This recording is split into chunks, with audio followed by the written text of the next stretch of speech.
اختر ناوی ئەمین ئاغا کوڕە بەکر ئاغا کوڕە محەممەد ئاغای حەویزیە و لە ساڵە 1839 لە شارە کۆیا هاتەسە دنیا.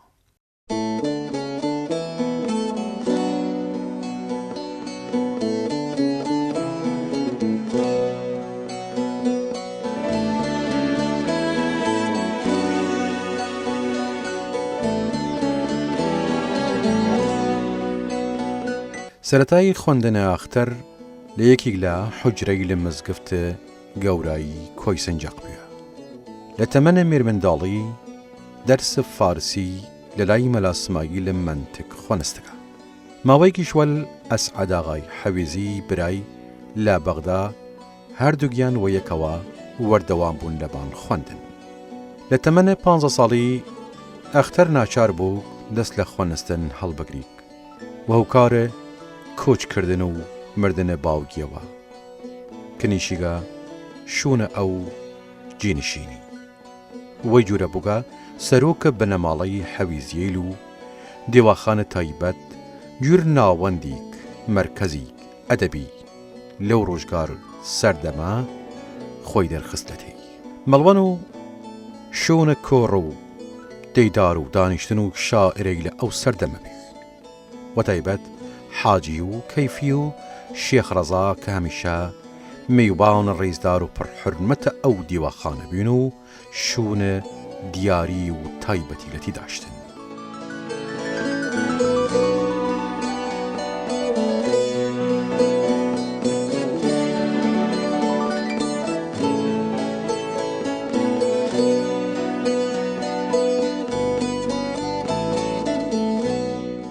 ئەختەر جۆر ئاغایک وە دیمەن و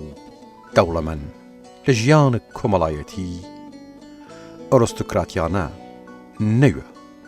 بەزەی وە فەقیر و نەدار و کەم دەساتگە دەستیان گرتگە و دەسمیەتیان داس.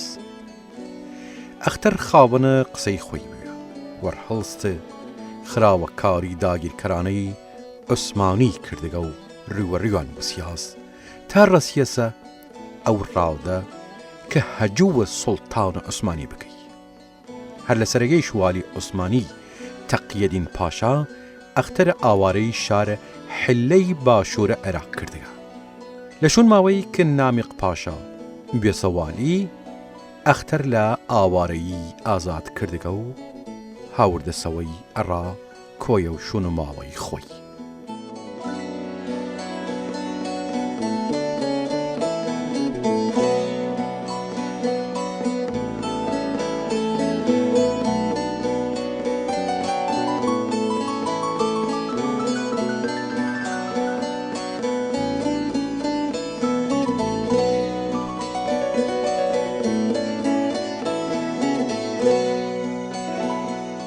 ئەختەر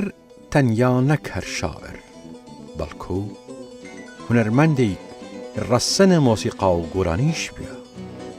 ئاوازی شەڕا بڕی شعر کوردی داناوە بێجگە ئەوەیش شێرە خۆی کە کەفتیاگە وەردەنگە گۆرانی چڕیل ئاواز ئەڕایاندان بیا لەلایەن خۆیەوە هەروە و خاتریشە فرەجار و ئاوازێک دیاری کریاگەوە شعر داناگە و دەستکاری شێر کردگە. ئەهەمیەت و گەرەنگی و بایەخە فرەیگ وە گۆرانی و سرود ملیە فۆلکلۆری داگە. ئەختەر لە شعرێک جور ناڵی شاعر خەیاڵ کردگە وشی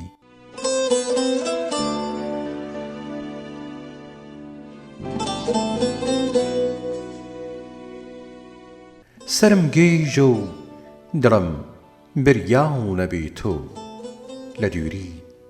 پێیشەگەم گریاونە بێ تۆ من قەسەم خۆم وە جوانی و جەماڵت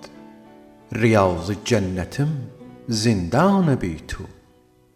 لەلای تۆ بود من تاوسان وەهارە لەلای من فەسڵە گوڵ زمساونە بێ تۆ دەریونم لەتلەتە ئاهم شەڕاورە ئاوچەوە من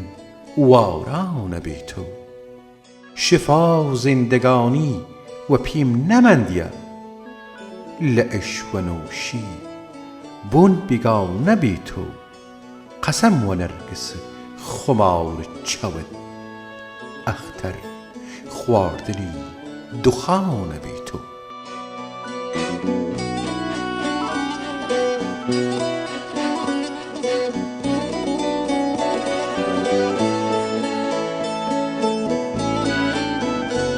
ئەختەر لە ساڵە 1888 لە تەمەنە 49 ساڵان کەجێی داخە تەمەنە جوانە مەرگیە لە شارە کۆیە ماڵئابایی یەکجاری لە دنیا کردگە و لە قەوسانە عەرەبیان لە شانە قەورەگەی باوگی و خاک سپاریاس هەزاران هەزار سەڵام لە گیانە پاکە ئەختەر و